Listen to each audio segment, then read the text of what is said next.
Hi, and welcome to another exciting pirate news. Oh my god, we have a lot to talk about today.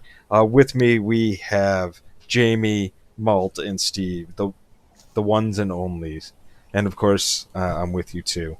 So, that being said, let's just start off right into all the fun and excitement we're having with all these cities. Malt, can you tell me a little bit more about some of the police riots going on and some of the shenanigans? We are living through the largest civil rights movement in history.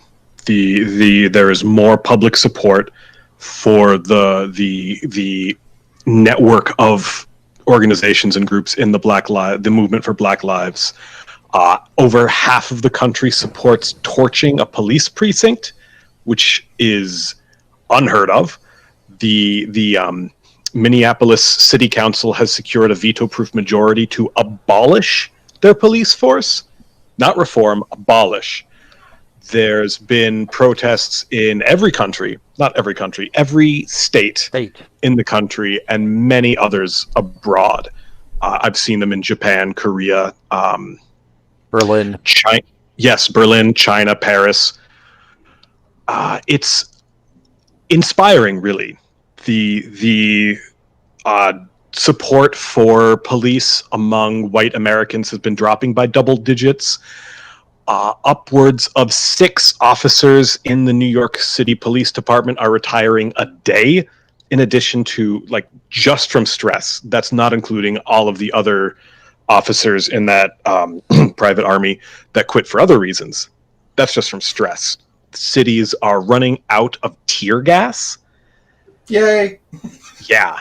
I heard there was an interesting trick if you mixed a little bit of baking soda and with some water.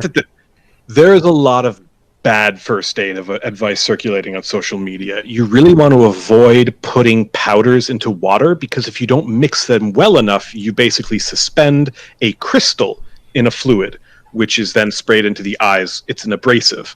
You want milk of magnesia is like 50-50 milk of magnesia and water.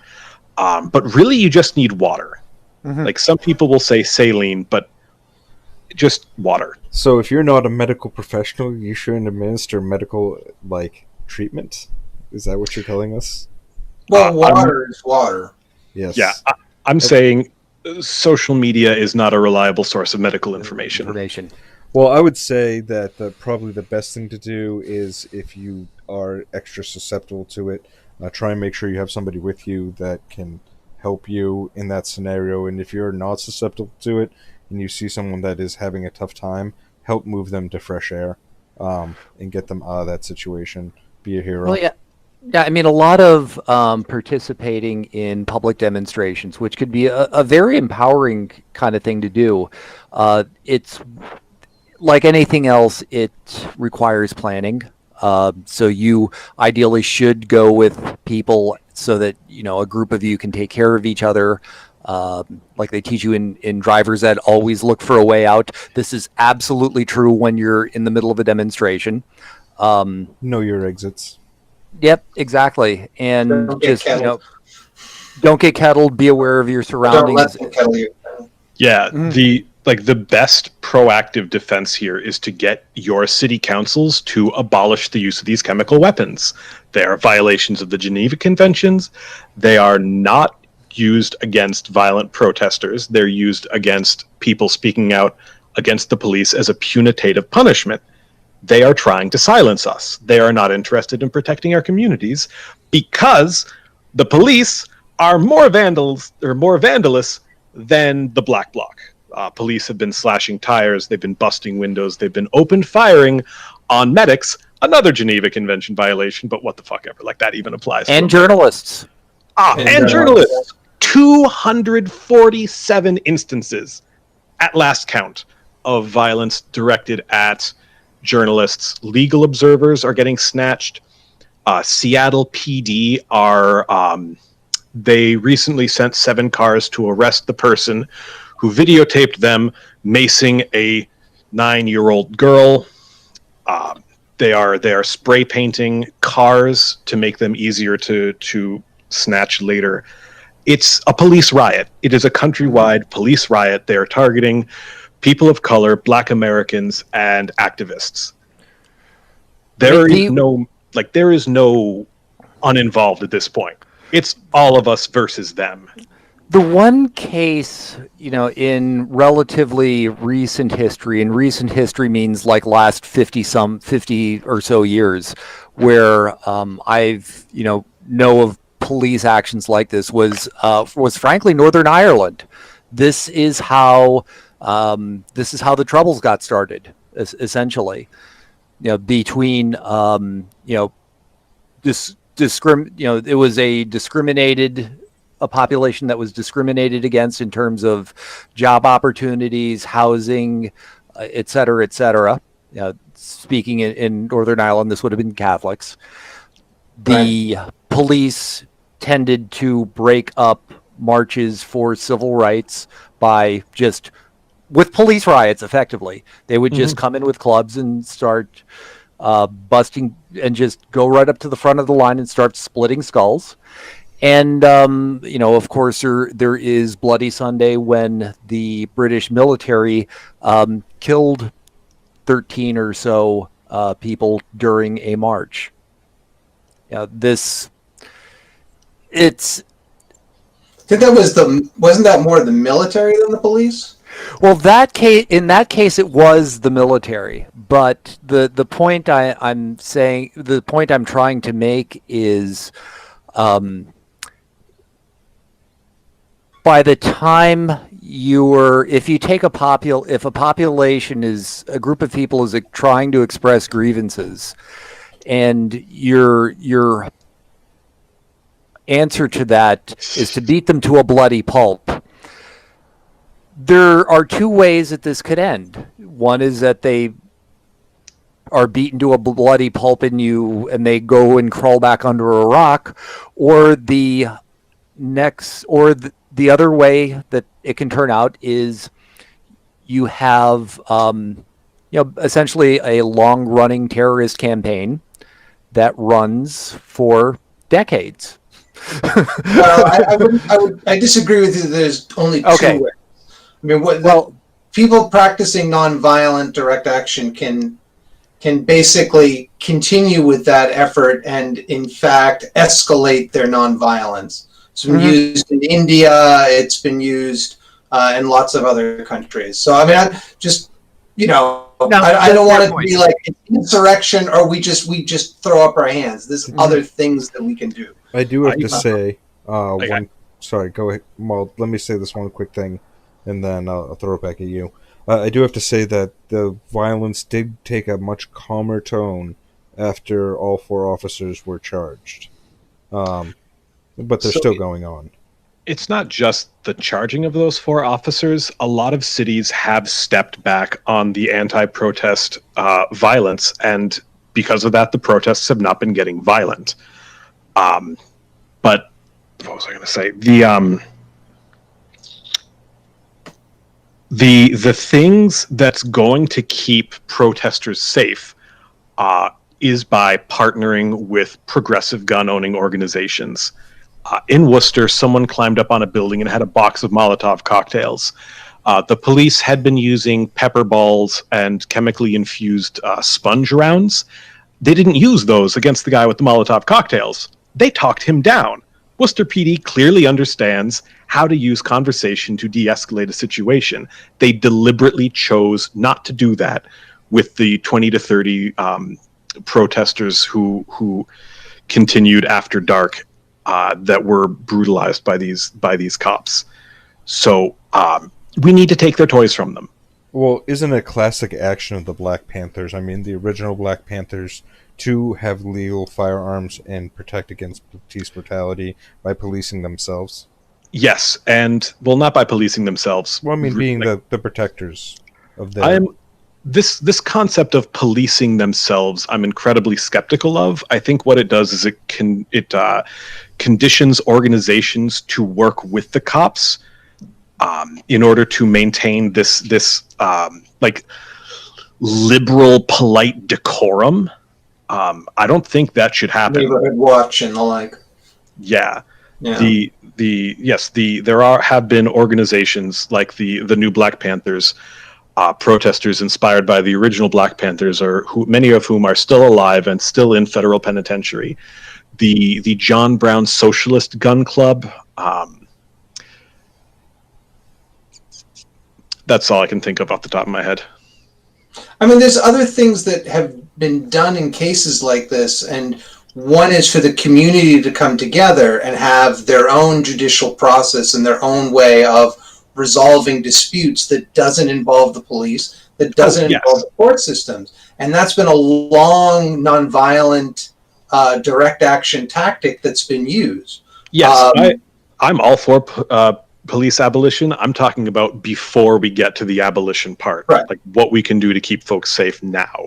Mm-hmm. I mean, but that's something that we can be doing in addition to protests, is organizing other alternatives to calling in the police to deal with disputes. I mean, what are they doing in Boston? That could be sorry, go, Joe. I was just going to say, what are they doing in Boston right now, Jamie? I know you have the 4-on-1 on that. Yeah, that's sure. So Boston on Tuesday, through the ACLU, Restore the Fourth, and ourselves and other groups, Boston will be. Boston is going to have their Boston City Council's Committee on Government Operations will discuss a proposed ordinance to ban facial recognition surveillance software throughout all Boston municipal government. That includes use by police, that includes use in schools, city buildings, all of it banned. And so that's going to be a live streamed Zoom hearing, because we still have the pandemic. And if folks want to, that'll be Tuesday, and the Tuesday starting at 3 p.m. And so if you want to provide testimony either in writing or verbally, if you go to masspirates.org, we'll put a link in the description to our post about it, where you can go and who you need to contact to provide written testimony or to read your testimony. The ACLU has a petition they're asking people to support, and have some toolkits for activists on these issues. So we encourage everyone to come out for this, especially people who live in Boston, whether you're a voter or not. You live in Boston, to advocate for a ban on facial recognition, facial surveillance of all Boston municipal government whatsoever. If we can we've got Somerville, we've got Cambridge, I think we have Brookline, and what was it? Was it Amherst or Northampton? Northampton, right? I think it was Northampton. Have all signed on to the ban for facial recognition software. If we can get Boston, biggest city in Massachusetts, that would go a long way towards making sure we can get a moratorium in state government as well. We have to do this. Facial recognition is just an abomination. It's that we just have to get rid of. I mean, aren't they doing something with that? I think it was HR 6666 with the facial recognition. That was the contact tracing one. But yeah, the medical one, correct? And that's different. That's tracking. The medical one. Yeah. So, I mean, what are the major distinctions between the two? I know one is for medical purposes for the COVID thing, but from a computer stance, to me, in my mind at least, they're very, very similar. Well, the facial we talk about Boston's facial recognition ban versus HR 6666? Yes, sir. So 6666 talks about providing $100 billion in 2020 for contact for different groups municipalities, states to do contact tracing to make sure that we can identify who's been infected with COVID-19, make sure that they are quarantined, and that anyone they've had interactions with, we can go and, at the local level, we can identify folks and be able to quarantine people so that COVID-19 doesn't spread. And that's, contact tracing is most effective when you literally speak with someone, call them up. The contact tracing apps are useless, and people don't want them because they don't trust their information isn't going to be given to Google or Facebook or wherever. And they want, if you can talk with them and you can say, okay, where have you been in the last 2 weeks? Were you at any big gatherings? Okay, who are some of the people there? And then be able to kind of trace through all those connections in a way that's just a human being talking with you. I mean, the thing about the facial recognition, it's all algorithms that are going to go and are going to go and link you up with different people and different events and things like that. With this, it's just standard content. It's making sure we provide funding for contact tracing so that our municipal governments, our state governments aren't completely overloaded with this. And, all state governments cannot run deficits. They're not like the federal government. They can't just go and put out bonds for things that are not capital expenditures. They have to have a balanced budget. And so this would provide funding for vital services that need to get done. And they can't print money either. Going back the text of 6666 explicitly acknowledges that nothing in the text can supersede the HIPAA privacy protections, which is not something that we were getting from earlier contact tracing efforts, especially from Google and Facebook, who, for whatever reason, had managed to explicitly exempt themselves from HIPAA, which, damn, if we can exempt ourselves from laws. Well, the police do it all the time. They don't even need to know the laws. Qualified immunity. They don't need to know the laws to enforce them. Qualified immunity is also getting challenged in court. That was the other thing I forgot to mention earlier. That being said, going back into the banning of facial recognition, now this is something I've heard is being used in some of the airports already. And it's a very, very scary thing 'cause it's very Orwellian. But as far as that goes, how far along is the technology? Is it something that we should be literally concerned with? Yeah. So even beyond facial recognition software, that's training algorithms to identify things based on shoes or pants or shirts. So I think shoes are going to be the next one. Different types of plaid. Plaid too. All the time. Change it up. It's shit's bad. They will use whatever they possibly can. Anything we do not explicitly forbid them from doing, they will do. And the stuff that we have forbid them from doing, they will pass a law to undo the forbiddance so that they can do it anyway. Right. I mean, the thing about facial recognition, one thing about facial recognition is it's biased towards people with, skin like me. And it's poor when it comes to African Americans, for example, which means there's going to be a lot more false positives for African Americans than for white people like me. But do we want it to be that the government can go and say, oh, we can look at all the surveillance cameras around, whether they're ours or others, and run the facial recognition algorithm and know I walked from point A to point B if, I turned off my phone or something like that, and thus they couldn't track me that way. I mean, there was that guy that they busted on the Cape where they just figured he was a drug dealer because he crossed the bridge a lot. And they were tracing him, and they were only checking one point. From what I understand, that this will open it up everywhere for them. So we definitely want this shut down. Yeah, right, and that was ALPRs. Those were license plate scanners that just automatically get indexed as they go over the bridge, and they had a log on that.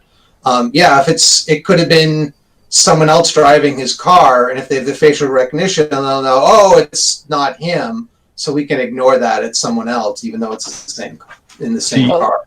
I think speaking from a historical perspective, this is something police do a lot of, where they unveil some new forensic technology and claim it is infallible, which is then slowly over the decades they see the fact that it is in fact absolute nonsense. Lie detector tests are the biggest, most notorious examples of this. But the NYPD in the past had a catalog of photographs of jean pants worn by protesters, thinking that it functioned like a thumbprint, that each pair of dungarees was unique. Fiber analysis, that CSI bullshit, also hugely unreliable. This technology is basically like open air parallel construction, where they have the suspect and they're trying to assemble a rainbow of bullshit that connects them to the crime. Mm-hmm. So we have to be careful. Once we ban facial recognition, what bullshit are they going to go to next? Like, are they going to start arresting Scorpios? Well, I think more closely related to facial recognition is the general topic of algorithmic decision making. Whether it's using algorithms to identify people, or algorithms to judge whether someone is likely to become a repeat offender if let out on parole, whether it's algorithms to simply select a salary for an individual, where although it's the answer that comes out of a computer, because an answer comes out of a computer does not mean it comes without bias. So the people who write algorithms, who write these software tools, what they're doing, part of the thing that they end up doing is codifying their own biases, whether they be group biases, individual biases, etc. This is one of the reasons why facial recognition software worked very well on light-skinned individuals and poorly on dark-skinned individuals. If you go to a software company, there are, in my experience at least, generally far more light-skinned individuals. So there is bias in algorithms, and that is a tough ethical nut to crack. There have been some instances where the civic adoption of technology has led to vastly changed methods of policing. Like in California, it used to be that if you were caught red-handed tagging, that was the only way they could get you with a graffiti charge. However, once smartphones became ubiquitous, they unveiled technology where the civic workers could snap a photo of a specific tag, which would have geographic information locked into it, and they would basically catalog every single tag done by that specific artist, such that when they were able to catch that artist, they would hit them with all of the charges at once. So, you snuck into an abandoned building and you practice spraying your name 3 times, that's 3 charges. And that also doesn't bode well for, I'd assume that graffiti artists are just like any other kind of artist where you imitate each other. If you see someone whose style you like, well, you take bits and pieces of that. Yeah, I mean, the other point I want to bring up is a lot of these algorithms are black boxes. They're completely opaque, and not only that, but they're done by private corporations, and we have no transparency into how they work, how they make the decisions they make. And as a result, when we're in a court case, you're allowed to challenge your accuser, but this algorithm decides, oh, you're a bad person. or you're more likely to offend when you get out, and so then maybe they tack on more time, or they do something based on that decision. You have no way of challenging them because you can't get into the software. Oh, that's proprietary. We have copyright. That would be copyright infringement, or trademark, or some other excuse that they give.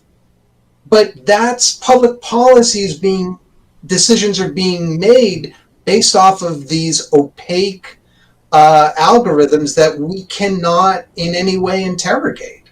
Well, there have been, I know of groups and at least one company that's coming up with ways to challenge this sort of thing. It's very difficult, even for someone who is, skilled in the art of computer programming, to look at a large body of code and figure out exactly what it does. For things like, these we'll call them algorithmic decision makers, you not only need the code, you need all the training data, you need the modeling. So one of the things that one of the other approaches, and I think this personally think this makes a lot of sense, is if you don't necessarily need to ask to see the source code in a court case, but what you can do is ask to present a bunch of inputs to the algorithm and look at the decisions and come out of it, and then start to look for statistical biases. Mm-hmm. That is a really awesome, seems like a really awesome field.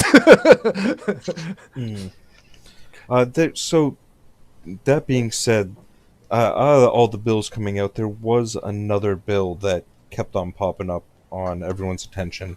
Other than the HR 6666, there was also HR 5488 that seems to have everyone buzzing about. And that was to amend the Foreign Intelligence Surveillance Act of 1978 to ensure that politically derived information is not used in an application to a foreign intelligence surveillance court for an order under Title 1 or 3 of such act. So this sounds on the surface reasonable. However, this is entirely a conservative backlash against the boogeyman of the Steele dossier, which, according to the conservative delusions, was funded personally by Hillary Clinton and George Soros in order to paint Donald Trump as a satanic child molester. He is, yeah. Isn't he? I don't actually think he's satanic. I think he's way too narcissistic to worship anyone but himself. I digress. I thought that's what Satanists do, is they worship themselves. I thought that was like part of their doctrine. Oh my god, no, we are not allowed to have this conversation because I refuse to deal with the Satanist backlash. Well, they're people too, and we love them. No, they're nerds. Well, looking at the text of the bill, there were two things that struck me right off. So one was that basically you're saying, none of the facts or circumstances included in a statement, basically you saying you can't use information gathered through a political party or a political organization doing opposition research as the basis for conducting foreign intelligence or foreign surveillance. So one of the things this implies is that in the event that someone doing opposition research stumbles across an actual crime, you're saying that, well, in order for someone to look into that crime, they'd essentially have to use parallel construction. The second, that was the second thing that came to mind. The first thing that came to mind was, gosh, the U.S. Communist Party would have really loved this in around 1950. Yep. Yeah. Specifically the so most of the text of this bill is just like grammatical nitpicking. Like part 1 in subparagraph D by striking semicolon and inserting a semicolon. So you replace a semicolon and with just a semicolon. It's entirely written to cover the ass of a person or persons or organizations who have been actively conspiring with international groups in order to interfere with American elections. And of course, the fucking Republicans are behind it. Well, or it's simply, if you want to interfere with elections, you just form a 527, and there you go. If you get 99.9% of your funds from the Republicans and you contribute a single dollar, it's gold, Jerry. It's gold. Well, there's also the dark contributors, but that's next week. So, well, one thing I just wanted to bring up that struck me about this bill is I'm curious how. So if let's say I'm running and my opponent. Actually, when we're doing opposition research, we find that they committed a crime. Like, can I if I can't give it to the government, they can't use it. But if I give it to the media and the media publishes it, then is that can they come after him for committing a crime? I don't know. It's only a crime if a Democrat does it. And sometimes I don't actually believe that, just in case that quote gets taken out of context. And sometimes it doesn't even have to be a crime for them to do it, and it's still, they get a lot of backlash from that. For example, people not being faithful to their marriages seems to be a matter of national defense. But, in reference to Monsieur Clinton, like, that no way did that make him less of a president. In my eyes. Yes, it did. Well, you don't get to use your position of power to seduce a someone who works below you. Full stop. He shouldn't have done it. He should have been removed from office. It's not a good moral decision, but at the same time, he did a lot for this country, and I still really, to this day, appreciate what Clinton did for this country. Well, I think, in the various English monarchies and Welsh countries in the UK where you've had monarchs who had personal relationships outside of the monarchy. Well, yeah, personal lives were always a matter of national security.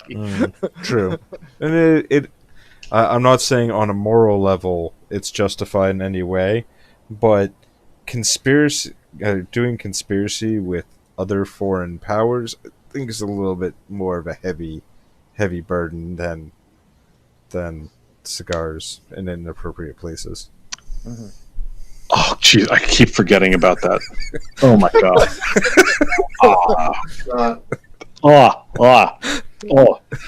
Oh, why did I not bring more water? So while Malt tries to wash his eyes out with soap, I'll use baking soda. Can I talk about some local election stuff? Well, yes. Let's go right into what your pirates are doing for you and trying to fight the good fight. Steve, I know you were doing some pretty serious stuff down in Arlington. Well, it's not just me; it's actually the whole town, and there are a lot of people. A lot of people put a tremendous amount of effort into making our last municipal election work out, and I absolutely have to give credit where credit is due. So because of the the COVID pandemic, there were there was a lot of thought and a lot of discussion given towards how to conduct a local election. Essentially, how if you're trying to keep people isolated to prevent the spread of a virus, you don't necessarily want people bunched together in lines at polling places. So what we did was to mail out postcards to every registered voter. The idea being that you get the postcard in the mail, you fill it out, and that's how you request an absentee ballot, or a mail-in ballot for all practical purposes. So then, having done that, the town mails you a ballot, and then you either mail it back or you drop it off in one of 3 collection points that the town had set up. Now, because of the way things worked out, this ended up happening on a compressed schedule. There, last weekend, there were folks working in town hall a good portion of the weekend, basically stuffing envelopes to get ballots out. But all told, we got everything done in time. It was, for a municipal election, a huge turnout, 35%. I mean, granted, we had a lot. It's hard to tell what drove turnout, whether it was, here's a ballot that was mailed to you, and we make it easy for people to vote and return their ballot, or if it's just that we had so many contested races. But it was I think it was a lot of work, but I think a very successful effort. And people on our board of registrars, our select board, town manager, town clerk's office, they did a good job, and I give them a lot of credit for it. And what's turnout usually?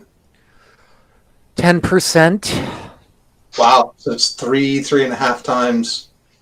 So just to give you an estimation, in my precinct, there are about 1,200 registered voters. The first time I was elected to town meeting, I had gotten either it was 50-something votes. And not everyone votes for the town, for town meeting member slot. But if you figure if half the people, I should actually go and look up the election results. But out of if you have 1,200 voters and you're winning a seat with 54 votes, it's a pretty small turnout. Yeah, I don't think we will see a better year for running write-in candidates than this one, especially candidates connected to mutual aid groups. If you're a member of a mutual aid group, you should approach someone, preferably someone who's been racialized or otherized by capitalism, and encourage them to run for a seat and to do everything you can to help them get elected. Like, we know turnout's going to be low. We know that people are going to have a difficult time getting there. If you have a social network, this is the time to use it.